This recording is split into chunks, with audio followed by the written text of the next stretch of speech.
ธรรมาตราอันมีหัวข้อชื่อว่าข้าวยามมีกาขันพอยเมื่อวันที่17เดือนจุนปีพุทธศาสนา2567ว่าปีคริสต์2024พอไว้ที่วัดอนัตตาวิปัสสนากรรมฐานหนองเขียวเวียงตาขี้เหล็กเมืองไตปดอกคง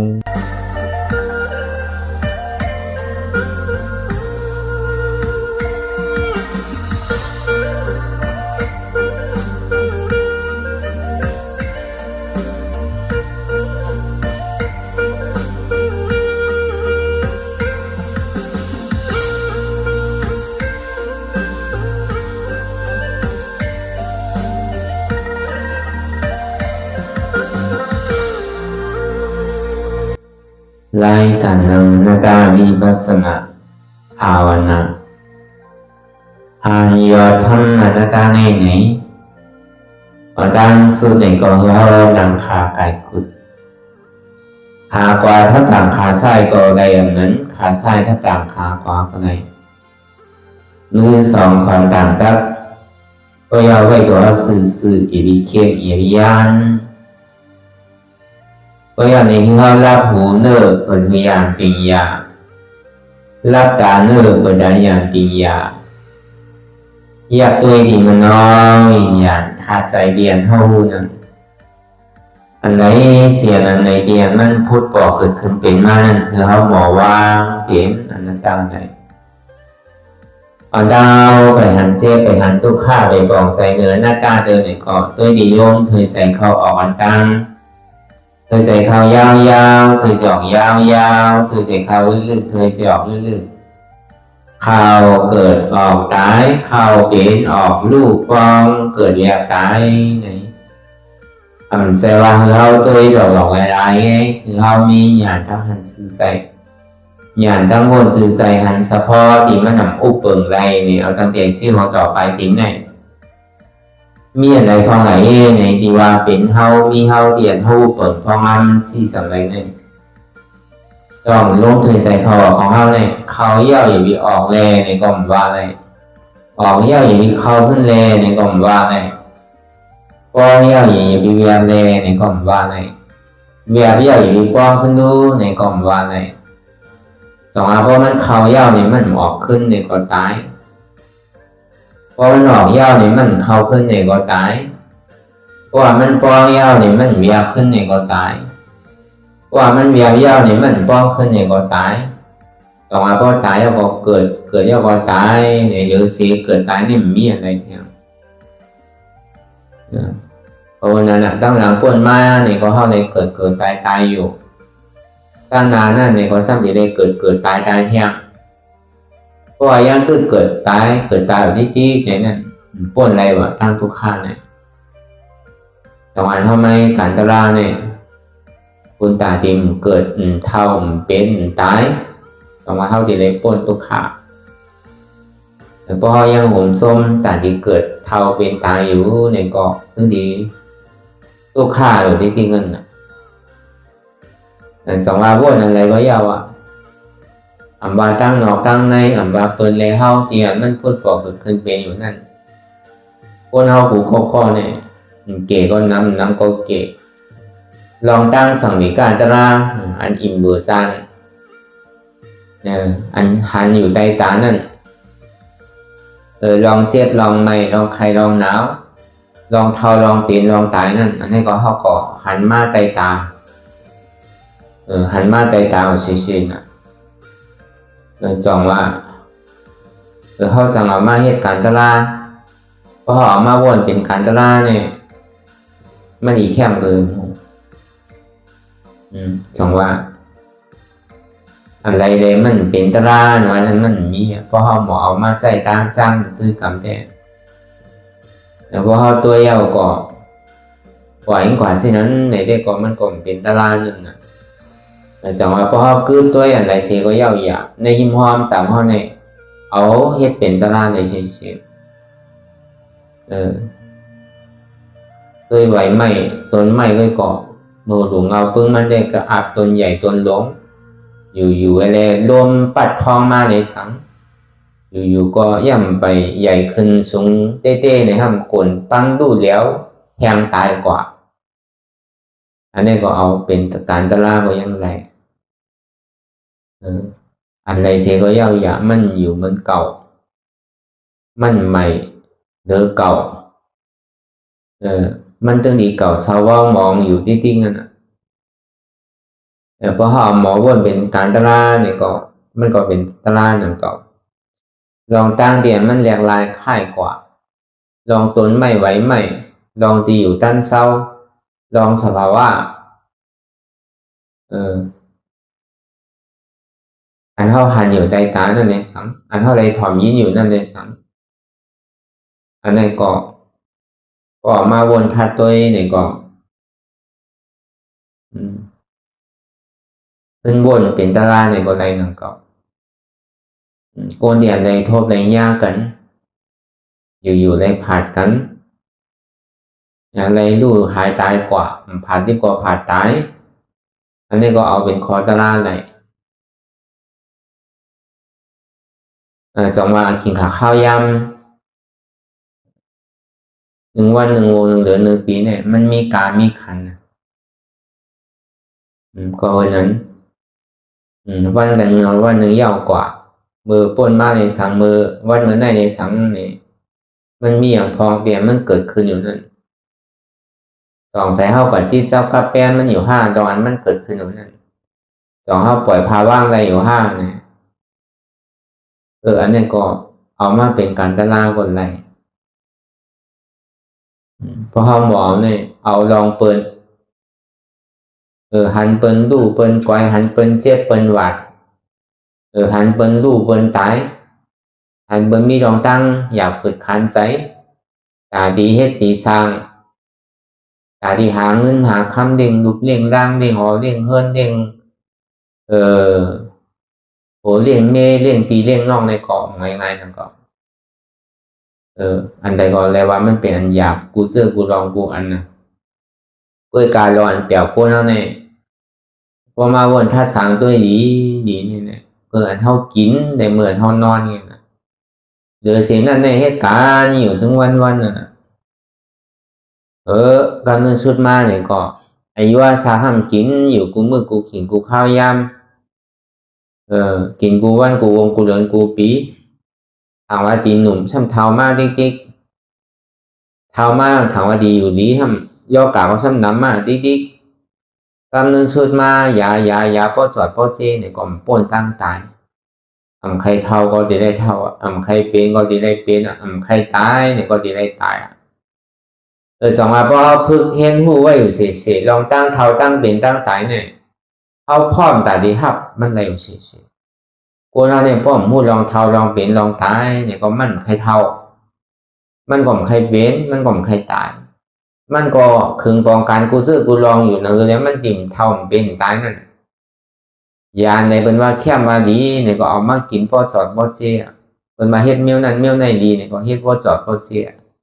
เพื่อกาบ่มป้นในตั้งเท่าป้นในตั้งเป็นป้นในลองตั้งตายว่าในก้นเมี้ยวหือก้นศาสนาในเสียก็เย้าหยาอันเป็นมีเงินมีคำอันเป็นมีอาณานั้นนั่นเขาก็หากันอยู่นั่นคือเรียกเขาดิ่มเท่านั่นคือเรียกเขาดิ่มเป็นย่อกะนั่นคือเรียกเขาไปดิ่มได้ตายเนี่ยพวกเป็นไรเนี่ยมันไปใครตายนั่นเวลาหามาผู้กระหือนี่ศาสนาหลวงเนี่ยก็ซ้ำป้นในหนังเก่าตั้งเท่าตั้งเป็นตั้งตายเนี่ยทีแรกเกิดเท่าเป็นตายอยู่ติ๊ก2 วันเข้ามาหาอยู่พ่อยามือเดี๋ยวไหนมันเป็นยานำเท่าเป็นนำตายเป็นเท่ายาอมตะพอเขาโทรพอยาอะไรเขาเป็นยาวเนี่ยก็เขาดิ่มเท่าทั้งเขาดิ่มเป็นทั้งเขาดิ่มตายทั้งอันนี้ได้ตีได้ว่ามันเป็นปุญส่วนตัวอันเท่านี้จ้างตื้อกำดาราเนี่ยมันใจว่าที่เดียวในแหละเป็นดียิ้มเป็นดีมาหลักมาสวนเขาทำตีได้ปันเพปันเปิ้นก็ไม่ไปใจเขาเฮ็ดก็เขาไล่ด้วยหนังเขาลองกันโตกลางไซเนี่ยหรือเสว่าพอเขาตัวเต้หูตัวเต้ทมยา1 อีกนี่ก็เขาเลยลาดบอกในเปิ้นเนี่ยก็นั่นเขาบอกในเส้นตั้งได้อันว่าปันในเด็กมันตึงปันกันไรนั่นน่ะป้อมเฮ็ดจ้องว่ามันได้ บ่เฮ็ดซ้อมก่อนเนี่ยสองทีไรเฮ็ดเนี่ยซ้ำย้อนอยู่ก็มันก็ทุลาอันเฮ็ดซ้ำเฮ็ดซ้ำย้อนอยู่ก็มันโดดเฮ็ดเอาหน่อยใครไปหางก็โดดเฮ็ดเอาตอนอย่างเป็นพระเนี่ยก็ใครเป็นพุทธาพระเป็นเจ้าใครชอบเอาอย่างเนี้ยสัตวาเนี่ยออกป้นลองต้านทุกข้าขันใสตัวเจ้ากะห้างก้อยได้ก็มันอาบมันนั่งตัวเจ้ากับป้วนห้างก้อยแกเนี่ยนั่นคือแลป้วนป้อนอีป้วนจอมเนี่ยมันเป็นหัวใจของพุทธาพระเป็นเจ้าบารมีเขาที่ได้สร้างบารมีอยู่ในข่าวดังบารมี30ได้ประมาณนั้นนะตัสสะบารมีตัสสะอุปปารมีตัสสะปรมัตถบารมีตัสสะบารมีกับกายเลยโอจาโคของเยตนาโคของเงินคำจ้างมาโวกวายเมื่อเดี๋ยวนี้มันมีนะฮะว่าเป็นรถเป็นค่าห้าเป็นเครื่องขี่เครื่องใจเครื่องสวยห้าเป็นหอเป็นเฮิรนเป็นโอจาโคของเงินค่ามาเนี่ยฮัดดูฮัดจุนฮัดวางฮัดพามันโมเสชินตัวเจ้าเก่ากอมเอาทั้งเดินเขาในเถื่อนในป่าในจ้างตื้อคำกว่าเพราะว่าตัสสะปารมีตัสสะอุปปารมีในต่อถึงโคของโอสาจุนมดมีสังเอาหนักก็ในเองการลักษณะเจ้าเก่าสังว่ามันเป็นพ่อนดีตาเปิ้นอยู่สังว่าเหมือนพระเป็นเจ้าก็ธรรมะเท่านั้นเป็นคะแนนหมักตาว่านี่ก็หวยหนึ่งก็ใจอะไรอยู่ก้วยตีอันข้อไก่แลปันนั้นก้นมันหมันนี่ก็เฮ็ดไรลงสังว่าตับไตของในเดี๋ยวมันอยู่ตั้งในนั่นมันนี่เป็นปุนพรตาเปิ้นอยู่นี่ก็ยังยอมสุ่นปันน่ะตัสสะอุปปารมีนั่นตัสสะปรมัตถบารมีตอนนั้นอาสาสายใจเจ้าเก่าก็ยังขำตายว่ะในข่าวตัง30อันแก็บมีอยู่10เปิงอันกว้างมีอยู่30เนี่ยเฮ็ดตันนั่นตันเลยก่อนเนาะแต่เจ้าได้เป็นพุทธามาเนี่ยก็ต่อง่ายๆน่ะเมื่อนั้นเป็นพระเจ้าก้าพุทธานั่นเนี่ยก็ได้สร้างบารมี2อสังไขยไว้แสนกำผาในพระเจ้าก้าพุทธาเนี่ยก็มีอยู่แจกเผยไว้3อันนั่นก็สถาพระเจ้าก้าพุทธาวิริยะพระเจ้าก้าพุทธาปิญญาพระเจ้าก้าพุทธานั่นก็ในพระเป็นเจ้าสุใหญ่เนี่ยก็แจกเผยไว้3สูตรนั่นก็ปิญญาธิกาพระเป็นเจ้าสถาธิกาพระเป็นเจ้าวิริยะธิกาพระเป็นเจ้านั่นก็อันมันไว้หรือว่าในปิญญาธิกาพระเป็นเจ้าเมื่อนั้นพระเป็นเจ้าก็ธรรมะเนี่ยเอาปิญญาอ่อนโหดโทนายนำนายให้กว่าก็ดีเลยใจขิงใจข้าวใจยำเต้นาก่อนก็ในพอมาวนทัดสางตัวเรียนเท่าห้าอยู่กับปันพ่อยำอยู่เนี่ยดีเต้มันก็มันจะว่าเป็นอันรองหยาบทั้งหมดชื่อไหนที่เรียกว่าต้นไม้เนี่ยพระเป็นเจ้าเขาปลูกพังไว้เป็นเท่าน่ะที่เรียกว่าหวานก็มันใส่ต้นมันก็บ่ออกเท่าน่ะหมากมันก็พอมีไว้อยู่ดีๆน่ะเขาหลุดลุ่มลาต้นมันเนี่ยเลยหลุดฮัดขึ้นกว่าวิจิงเนี่ยน่ะพอฮัดขึ้นเนี่ยก็เขาก็ติดอะไรมากเวลาพวกขึ้นกว่ายาวเนี่ยห้ามเปิงมันเนี่ยมันเหมือนก้นปลาถงขึ้นหาบิดหมากไม่ว่ะเพราะมันขึ้นกว่าที่เพราะว่ามันนานเนี่ยห้ามค่อยๆขึ้นกันลอยๆจะนี้มีหนู2ตัวเหล่หาครบถงมันอยู่หนูตัวนึงห้ามเป็นหนูลำหนูตัวนึงห้ามเป็นหนูขาวจอมคมมันอยู่ที่กว่านั้นต้นไม้ก็ซ้ำสูงหนาวพอมันขึ้นกว่ากิ่งมันซ้ำนำก็กับมุ้งมองตัวก็ขึ้นกว่าสูงเนี่ยที่อยู่ที่เช่าในเข้มนะรู้ลอยหวยใน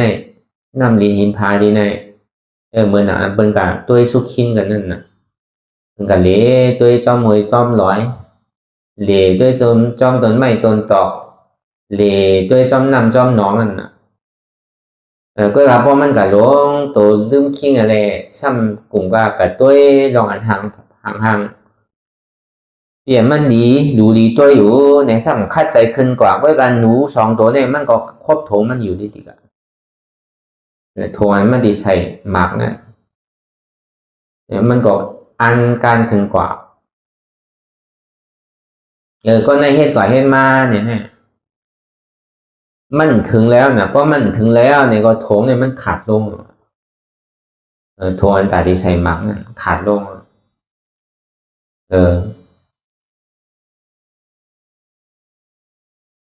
มันเหมือนนั้นว่ะ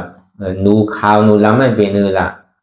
หนูล้ำเนี่ยเป็นกลางขึ้นว่ะหนูขาวเป็นกลางวันว่ะ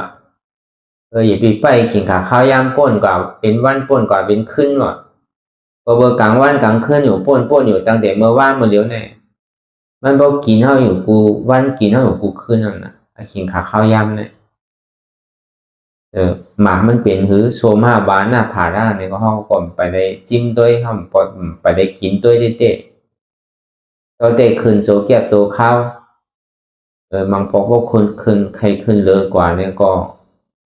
ใครเลยใจแล้วนะพอฮัดคืนกว่าดีๆเนี่ยก็มันดีได้กับวิทย์หมากมันมากกินนะอายาสามหมากมันเนี่ยเป็นหือเนี่ยก็มันดีคู่มากหมากมันเนี่ยปองว่าหือละเป็นมากเป็นโผนั่นนะเพราะว่าวิทย์มายาวเนี่ยเป็นมากนั่นก็เลยจิ้มก็ยาวเป็นโผนั่นพอวิทย์ยาวก็หัวจะได้กินนั่นน่ะจะได้ครบกินนั่นกำเดียวอ่ะก็ลาเพราะมันใครกินดีก็จะได้ใส่ท้องนั่นน่ะจะได้มีดีใส่มันนั่นน่ะนะทงอันจ้องเสือเลยสังทงอันป้านั่นในสังก็ลาเพราะมันหนูครบผมมีดีใส่ในก็ก็ลามันสั่งถูกเลยเพราะนั้นเพราะวิทย์ยาวเป็นมากอ่ะวิทย์ไรมากเท่านั้น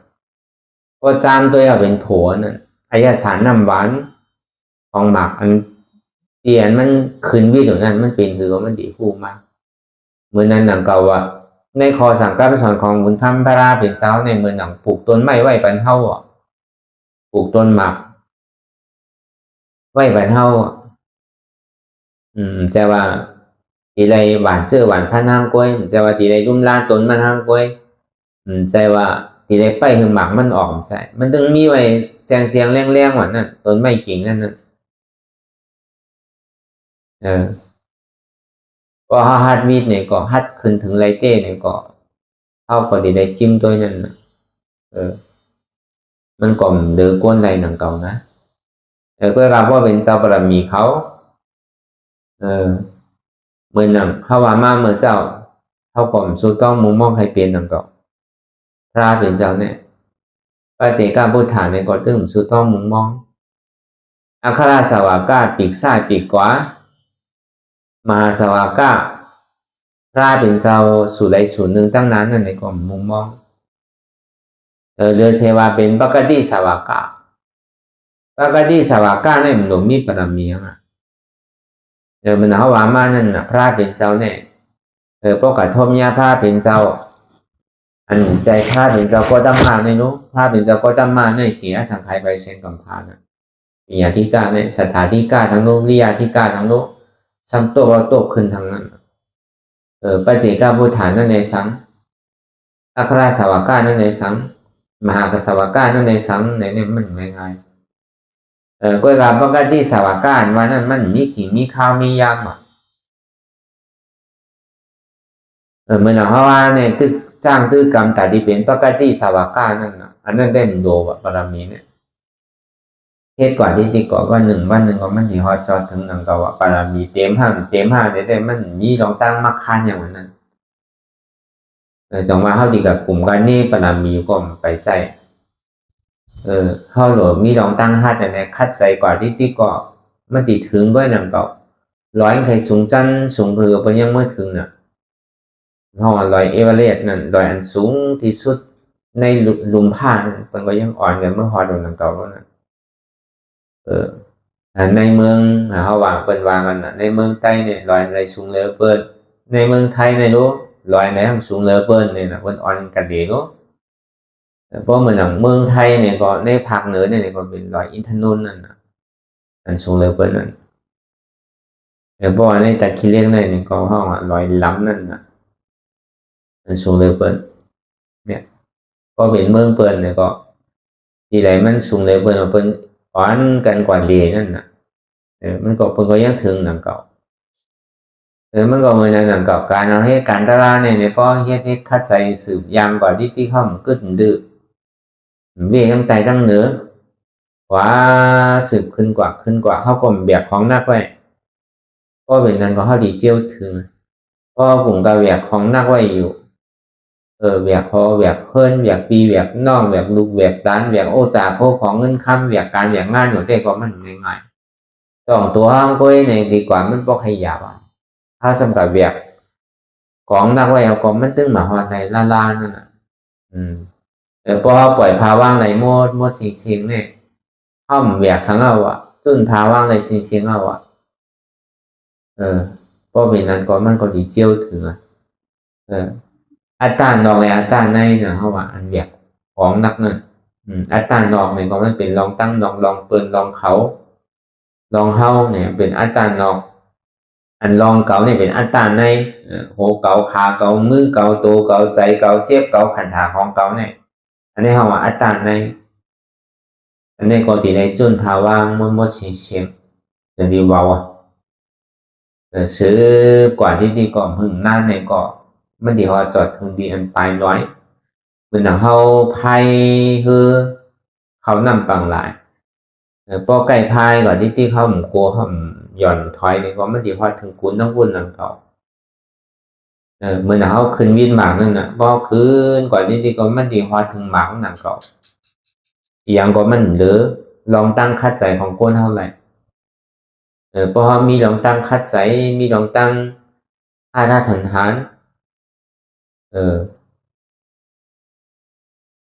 เข้าใจป้าใจหักอันที่การนำเจ้าเก่าเฮ็ดเนี่ยได้ก็มันเริ่มคำได้นั่นก็คือเขาปองเสียงแรงใจเขามีลองตั้งศรัทธายุ่มย้ำเพราะว่าศรัทธาอินตริเยเนี่ยนะคือมีลองตั้งศรัทธายุ่มย้ำพอสั่งคำสอนของมุนคำพระราเป็นเจ้าเนี่ยเป็นอนัตตา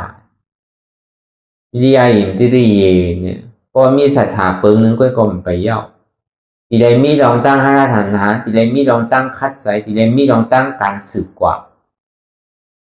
มีศรัทธาในเขาก็สัมยางจอมเชียนตั้งมีอธิษฐานมีลองตั้งคัดใจในก็ไปทางทุกคนนะจังหวะศรัทธาอินทรีย์หนึ่งทีใดมีศรัทธาสองทีใดมีลองตั้งห้าฐานสามทีใดมีสติตื่นหูตัวไว้เสียห้องว่าสติอินทรีย์เขาเหตุการณ์อะไรก็เข้าใจการนั้นเข้ามาเป็นสติเขาจะมีการตะลาอยู่เขาสำกับวนอันที่มันเป็นตะลาเนี่ยเข้ามามันจะเป็นสติมันเป็นมิจฉาสติแต่พอเมื่อไรเขาปองแจงเรื่องใจการเทียนเขาเฮ็ดอยู่พ้องย่ำเดี๋ยวนั้นวนมันมาดีตัวก็วนดีตัวมาดีใจก็วนดีใจมาดีเจ็บก็วนดีเจ็บกว่าหาลองเปิ้นก็วนอย่าไปหึงกว่าวนกับกาวางการเป็นหันสภาวะเปิงเตี้ยไม่ก็ตัดจอมเนี่ยห้องว่าสติอินทรีย์สมาธิอินทรีย์เนี่ยไล่นางเข้าในกองมือนั้นนั่นก็พอหนังอดีฐานลงกว่าเย้าก็นางอยู่หนึ่งต้งค่ายไล่เปิดตามื่นตามองขิงมองข้ามมองย่ำไปซ้ายไปขวาไปตั้งหลังไปตั้งหน้าเป็นมือก็เย้าก็ดีตั้งมันไว้ในห้องว่าเป็นสมาธิอินทรีย์เป็นอินทรีย์เนี่ยนะที่ได้มีญาณปัญญาพวกสภาวะเปิงเตี้ยมันเป็นอยู่พวกหาสภาวะเปิงเตี้ยมันหันอยู่นั่นอันนี้ห้องว่าเป็นแห้งหาเปิงพอเขามีอันใดในเตี้ยก็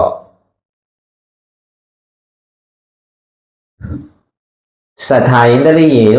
เนี่ยศรัทธาอันลึกๆลำๆในเป็นทางละศรัทธาในพระราตราสังขารพระรานั่นก็เป็นเจ้าอนัตตาพอสั่งคำสอนของพระรานั่นในก็เป็นอนัตตาสังขารในก็เบอว่าผู้หันถึงอนัตตาอย่างเดียวจะได้เป็นอริยสังขารเดือเสต่างเสื้อต่างเกิ้งต่างลองได้ห้อมมีลองตั้งอันตีอันสูงสุดยาวเดือเสอันเท่าไว้ไรเต็มอกเต็มใจมีลองตั้งหยุ่มยำพิษเปิงเกิ้งหยุ่มผีหยุ่มsáng vay phí vay sáng mau phí ao sáng bên tí phương cơ thì mau phí vay phí lói mau phí năm phí thế này เป็นที่พึงเกิดดีหรือเสพราตราสังขารเนี่ยอันเมียหรือเสพราตราสังขารเนี่ยมันเบี้ยวอันนี้ก็เขาก็ที่ได้มีคออยู่ยามันให้มันกึ้มให้ท่าฐานอย่ามีสองนั่นน่ะอยู่มันใดก็คืออยู่มันนั่นน่ะปล่อยยังตึงมีลองตั้งผิดปั๊บผิดเปิงอยู่เอาคอสังกันสอนพระเป็นเจ้าตราสังขารเป็นเจ้าในก็ในปองว่าลองตั้งศรัทธาเขาเนี่ยมันไปว่ามันเต็มเตอหรือใช่ว่ามีลองพระตราสังขารยุ่มย้ำในยตนาแก้วแม่สามเปิงก้วยเนี่ยอันนี้ก็ปองว่าเป็นศรัทธาอันสูงสุดวิริยะเนี่ยนะมีลองตั้งคัดใส่ท่าฐานลองตั้งคัดใส่ท่าฐานเนี่ยเป็นคือหลักคัดใส่มอกก็คือหลักหนึ่งนางไทยดอกปล่อยมันดอกสองเนื้อไข่เสียงปล่อยมันเสียงสามเอ็นไข่ขาดปล่อยมันขาดสี่ลูกไข่ฮักปล่อยมันฮักห้าเลือดไข่แห้งปล่อยมันแห้งป้อมไปถึงขิงขาข้าวยามเปิดปอเนี่ยก็ก่อตั้งติ่มปออีกหนึ่งก็ยาว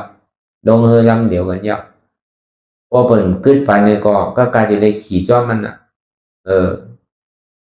เพิ่งเจียวว่าไหนเงี้ยอย่าไปมองขิงมองข้าวมองยามนั่นน่ะที่ได้มีลองตั้งหันถึงมองขนาดว่าสติอินทรีย์นังเลยเจ็บมันดีเกิดไว้นังเลยทุกข้างมันดีหันไว้เนี่ยแต่ก็เขาก็คู่อยู่ข้างแผลมันเจ็บมาเกิดก็เขาอย่าไปปลายมันอย่าไปมันใครสาป้อมเป็นนั้นแน่มันถึงสุดมันถึงจิกถึงจอมอ่ะมันล่างมันเพราะอะไรเมื่อหนังเป็นเผาไฟนั่นน่ะเมื่อหนังเป็นเอาคำเผานั่นคำแจดมันกูไพ่อันว่านั่นดีเลยมียังสติสมาสติเนี่ยถึงหมอกขนาดแต่ดีคือมันตื่นอยู่กับปัจจุบันเนี่ยเดี๋ยวสิหันเจ้าหันทุกข้างแม่ป้องกับหันลองเปินลองเขาอยู่หันลองเกาลองเขาดีๆเนี่ยได้มันไปเป็นสติเด้อ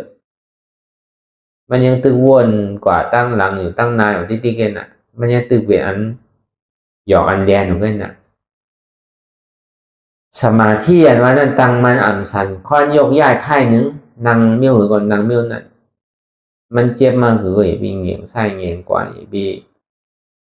กลมหน้ากลมหลังอย่าไปคึงปองการแต่ที่ใครปลายมันเป็นคือก็คือตั้งมันไว้ดีตัวมันใจมันอ่ำสันค้อนยกย้ายค่ายนึงอันนี้ซ้ำ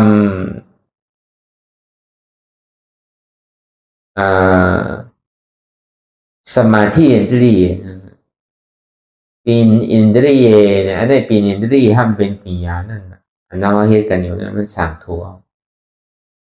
ลองตั้งหานันหมันเมียในวัวนันหมันเมียอันนี้เป็นควันลำลองหรือบนสิ่งเสียงพอหันพิษก็ตึงหัวมันวนพิษกำเดียวลองตั้งหันนั่นพอหันพิษก็ตึงวนพิษจอมลองตั้งหันนั่นพอหันหมันเมียก็วนหมันเมียนซ่อม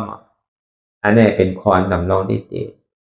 ในหาเสียนหาในแห้งหาเปิงในอีพีมันยอมพอเป็นนั้นที่เที่ยวในซึ่งถึงวันหนึ่งก็ไม่ดีถึงวันหนึ่งรายงานว่าเนี่ยมันตึงมีพอมันจอมเสียนตั้งอันดีว่ามันเนี่ยในแห้งหาเปิงเนี่ยมันตึงหัวจอดถึงตั้งยังไงแห้งก็มันถึงดีถึงตั้งไรเตะแต่ตอนอย่างมันเป็นอริยาเนี่ยก็จะได้ใจเคืองเมื่อได้หนังเก่าเดี๋ยวที่หัวจอดถึงไรแล้วก็วันนั้นเปิงหลงมันเนี่ยก็เขาโป้ผู้หันปอกแสงแรงใจอยากด้วยตั้งแต่ชีโหเลยซ้ำอยากด้วยมันน้อยวิญญาณทัดใจอยู่นั่นเลยซ้ำอยากด้วยเวทนาที่มันพูดบอกเกิดขึ้นเป็นไม้นั่นอยู่ซ้ำมีอะไรพองละเตียนปึงอิงเกิดดีได้เตะที่ปึงอิงตัวเขาเตะก่อนไล่ที่ปึงอิงใจเตะก่อนไล่ที่ปึงอิงลองเวทนาเตะในก่อนไล่มันอยู่เป็นตีเป็นตั้งมันอยู่ที่มากมันเหมือนหนังกลางใจเขาคือมันเป็นตัวเขาในก็เหมือนนั้นหนังเก่าใจเขาก็เหมือนนั้นหนังเก่าเวทนานั่นในก็เหมือนนั้นหนังเก่าที่ว่าเป็นตัวเขาเขาทำใจไม่เคยเป็นก็เป็นกาวากาเป็นที่ว่าเป็นใจเขาในใจในก็หนึ่งวันหนึ่งขิงหนึ่งข้าวก็ว่าเปลี่ยนกว่าเป็นไม่เอาที่ว่าเดี๋ยวมวลนี่คือมันอยู่ซ้ำห้าก็ทำอยู่ไรหนังเก่าตั้งบอกกว่าต้องบอกตุกขามาทั้งว่า ความพ้นทุกข์หายกว่าสุขะปิ่นกว่าปิ่นมาปิ่นกว่าปิ่นมานั่นน่ะดีปืนยิงแรงปืนยิงสังไรเต้มีน่ะเตียนตาเท่าดีปืนยิงนั่นเพราะว่ามันมีนะสักดีไรแค่ถือเขาสักดีเรียนกว่าหาคือเลยกับซอกกาหาดีไรเดอเซเลหรือยอมหักสภาวะปนเต้งก็ยาวอันที่เขาทุกข้าในก็เปิดห้องไปย่อมหักอะไรนั่นน่ะเขาก็ถามว่ามันคือหมูดิ๊กดิ๊กเขาก็ถามว่าเป็นสุขาอยู่ดิ๊กดิ๊กเขาก็ถามว่าเป็นอัตตาอยู่ดิ๊กดิ๊กนั่นน่ะเขาไม่ย่อมหักอะไรพอเขาย่อมหักอะไรว่ากูเจอกูลองนี่มันคือเหียนี่เจอลองรู้มันเป็นของทุกข้าเต้รู้หมูเปิ่งพองแล้วมันเหนือมันไหนเป็นอนัตตาเต้รู้เนี่ยพอเขาใกล้ๆหันใกล้ๆวนใกล้ๆหันใกล้ๆวนอยู่ดิ๊กดิ๊กเนี่ยก็มันดีกว่าเว้าวางลงกว่าอัตตามันดีโตกว่าก็เบอร์หัวเงามันเต้ๆมันเป็นอัตตานั่นแหละความโหดโทษนายให้ทางสร้างปองกูมือกูขิงกูข้าวยำนั่นพอเขาตั้นมันเนี่ยก็อัตตาเนี่ยเข้ามาอยู่ในตัวในใจเขาเข้ามาอยู่ในเวทนาเข้ามาอยู่ในขันธ์หาเปิงของเขาเลยยืดติดจับกับไว้เปินว่ามาถูกใจก็ใจล้ำพอเปินมาว่ามาถูกใจใจโจมดีน่ะดื้อมันนั่นอัตตาเหตุการณ์นั่นน่ะพอมันห่างหนีซ้ำเจอตาห่างหนีห้ำเจอเนี่ยนั่นอัตตาเหตุการณ์นั่นน่ะหรือมันไวบ่ดังนั้นมันลึกบ่ขนาดนั้นเสียงเดียนเท่าไรผอมในยี่หนูนั่นเป็นว่าลองดีซ้ำโจมเนาะพอว่าลองอันถูกใช้ห้ำใจล้ำเนาะพอมันเจอแม่นหมอเนี่ยก็มันใครเสียงดีคือก็ยาวอ่ะพอหันทางพอใครวิทนาไปอ่ะนะพอมันเจอแม่นหมอกันเนี่ยพอมันแม่นหมอกันเนี่ยเขาต้นยังหอมนะพระห้องอ่ะต้นยังบาหอมคิ้งว่าหอมนะเพราะมันแม่นมากน้ำหอมมาเหมือนเคียนนะแต่คนเนี่ยมันเปิงชื่อนั้นย้อนเบอร์ว่าอัตตาเหตุการณ์เนี่ยมันเป็นอันนี้เขาบอกเสียงแรงใจกิเลสเนี่ยมันลึกนะกิเลสเนี่ยมันหนามันลึกมันสูงปนดีปนตั้งหนาวันหนาเพราะว่านะมันหนาปนหนาเลยพวกผมภาพอัตตาอนัตตาสะพอยเนี่ยถ้าโจติครอบมาเลยมาหันอนัตตาสะพอนวันนั้นป้อมพึกยาวพึกตั้งเฮ็ดยาวเฮ็ดทางซ้ำเอาซ้ำแทงบ้วนยาวบ้วนแทงไหนแต่มันดียอมภาพว่าเป็นอนัตตาเนี่ยมันถึงหมายยอมภาพว่ามันถือว่าเป็นเก่าที่จริงอ่ะจังหวะไล่ตีตาตีเป้มันไล่นั่นมันเจ็บมามันหักหลังเดือเบิ้นตั้งบ่ตั้งเสียในตัวมันนั่นน่ะมันเจ็บหัวเจ็บขาเจ็บมือเจ็บตัวก็ยังจุนเอาพาเอาว่างเอาดิอันนี้มันเป็นไล่พึกมันน่ะใจว่าเขามาพึกอยู่เหมือนเท่าพึกไงก็ในพอออกกับป้อมพึกทำให้เดือนก้นพึกทางนี้ก็มันสร้างทุกคน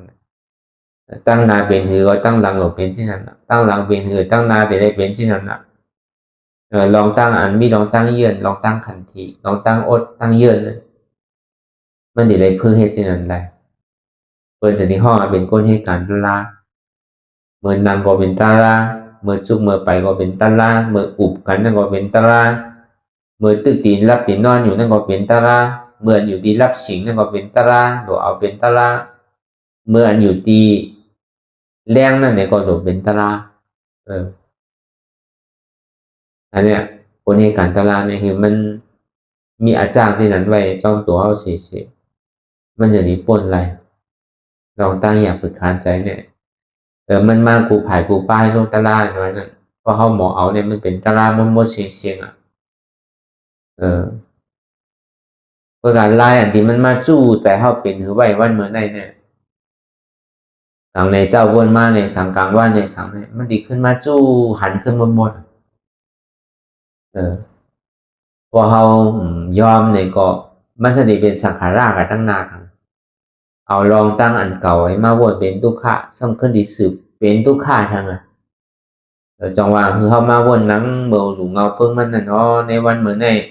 เขาเลยให้สังกาพองเขาเลยให้สังไว้พองจังมันเป็นลองดีลองไห้เนี่ยลองดีได้ก็ดีอันลองไห้เนี่ยก็พอซ้ำสร้างลามว่าคำเดียวอย่าพี่เอาไว้เมียวอันตัวอันเราอันเหม็นเมียวเขียนว่านั่นอีดอนหนึ่งก็เหม็นเมียวของอันนำลีนั่นลองวนดีลานดีเฮ็ดดีนั่นอย่าไปว่ามันนำเตอเหมือนนำเคียนน่ะอีดอ่อนหนึ่งก็มันนึงเหม็นกว่าเมื่อหมดวนใจวนที่ไหน lòng sáng chế có giàu giả bỏ vốn sang lang trên này lòng nó cái cảm đauนี้ได้ก็หัวมันดีอยู่นะก็การลองอันก้นเฮาได้ตานมันดีๆเสียๆมันมีน่ะลองอันอ่ำดีเตียนเฮาเลยวนเลยลานเลยเฮ็ดไว้น่ะเฮาก็ความขึ้นยอมน้อมความสู้ขึ้นยอมน้อมความผิดลองตั้งตัวเจ้าเก่าเลยวนเลยลานเลยเฮ็ดกว่าเตียนมีตัวก็ยอกเตียนมีตัวมีใส่ก็ยอกคือเฮาบ่สร้างล่างอย่าไปมันมี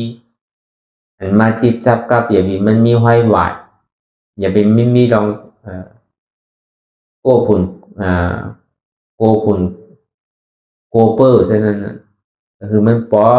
สุกสีไปเย็บใส่เขาในถึงพอใส่ตัวเขาในถึงพอใส่ไว้เสียพอเป็นนั้นมาในตัวเขาจะดีนิ่มใจเขาจะดีนิ่มมากพอมันนิ่มมาเอาในอย่างปียามันจะดีเกิดขึ้นนะแต่ว่าชิ้นใส่ใจนิ่มอย่างเกิดอันว่านั่นอันนี้ก็เอาอย่างปียาเขาวนดีหลีวนยาวๆขยำหึงอย่าไปว่าไพ่อย่าไปว่าเทิงหนาหันเดสานวนเดสังคือมันเพ่งเพ่งกันวนต่อถึงเจียนั้นพอสุดวนต่อถึงทุกขาพอสุดตัดต่อถึงอัตตาพอโตพุทธขาดกว่าอะไรที่มันพุทธบอกเกิดขึ้นเป็นมานั่นคือเฮาหมอวางเป็นอนัตตาสัพพอไหลเนี่ย